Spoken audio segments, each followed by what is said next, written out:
Hello again, folks. It is day number 3, but this is part 2 of the video series on the restoration of a 1934 Maytag Model 30 wringer washer at the Bar U Historical Ranch, which is a National Historic Site in southwestern Alberta, Canada.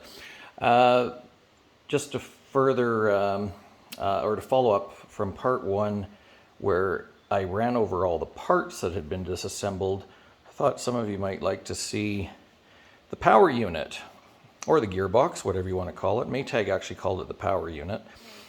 So this is the main drive unit underneath the tub of the machine.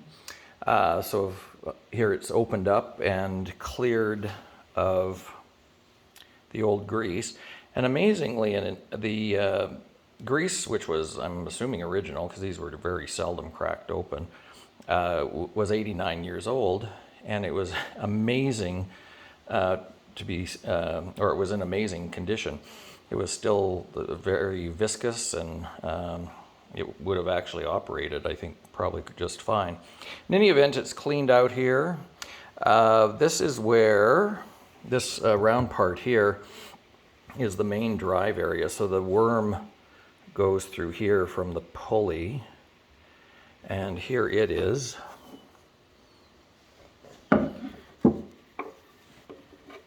And the shaft. And then that drove this gear with the eccentric on it.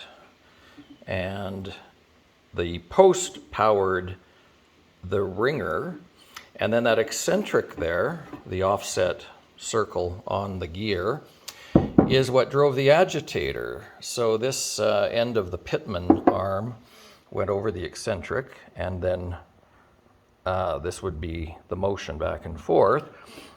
And when it reached the segment gear here, it then drove the pinion, which was right here, that the agitator shaft is on.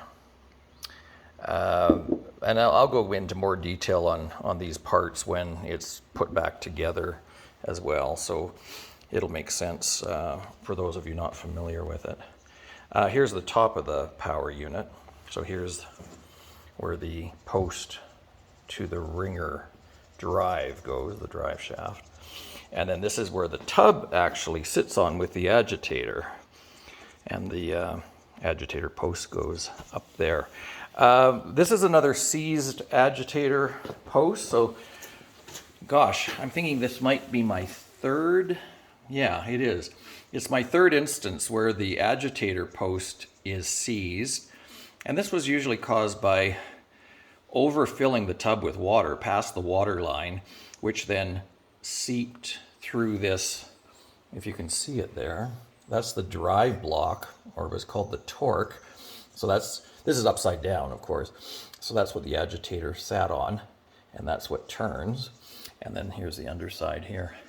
But it was crucial not to overfill the tubs with water because of water ingress into the agitator, which then, if left for years, it just rusted. So I've got some penetrating oil just sitting in there.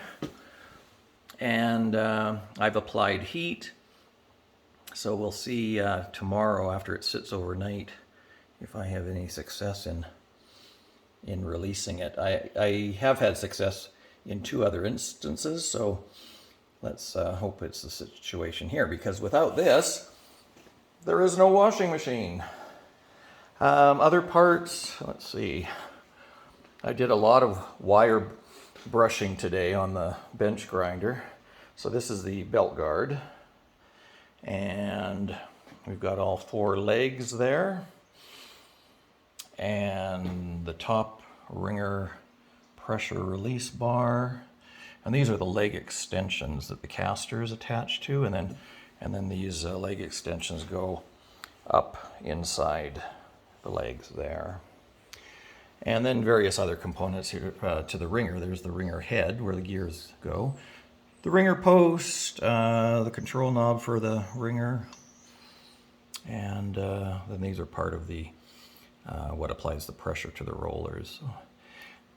That's a quick rundown of the work today. It was mainly a lot of grinding and trying to free up that agitator post. So I'll give you an update as soon as I have one. Thanks for watching.